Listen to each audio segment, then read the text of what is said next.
Үй бүлөдөгү тарбия ийгиликтин пайдубалы. Улумдукун укканда аябай кубанып ыйладым да. Чын эле ыйлайт. Биз өзүбүз жөнөкөй эле үй бүлөбүз. Мен мугалим болуп иштейм, жолдошум маршрутка айдайт. Анан биз үчүн бул аябай чоң жетишкендик болгон. Күтүлбөгөн кабар болду. Биз күтүп атканбыз, балам тапшырганын билчүбүз, бирок өтөбү өтпөйбү деп билбей эле болчубуз. Анан укканда ыйлагам да баламды кучактап алып.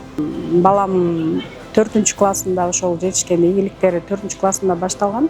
Сингапурга, Малайзияга, Дубайга барып жана менталдык арифметикадан чемпион болуп келген да. Ошол жер көрүүлөрү ошондо башталган. Ошондон баштап ийгилик жаратып келет. Мындай өзү аябай тырышчаак, аябай чарчап атса да болбой бир нерсени бүтүрөм десе жан талашып ошону аябай аягына чейин бүтүрөт.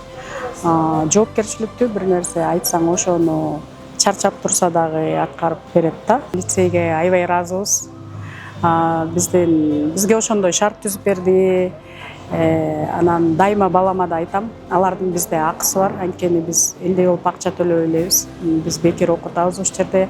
Жатакана баардыгы, тамак ашы жана колдонгон китептери баардыгы үчүн эч нерсе төлөгөн жокпуз. Аяктагы колдогон эже агайларына аябай ыраазыбыз. Азим ошо өзү тапшырды. Мен көп эле өзүм англис тили мугалим болгондуктан ошондой тапшыргандардын кээ бирөөлөр кайрылат да, мотивациондук жана каттарын жазып бериңиздерчи, оор болуп атат андай мындай деп. Анан Азим антип кайрылган жок, өзү эле жазып атты. Жанагы мен айткандай түнкү 1-ге чейин, 2-ге чейин компьютерде отурса келип текшерип кетем да, карапчы жөн эле могушту ойун ойноп отурабычы.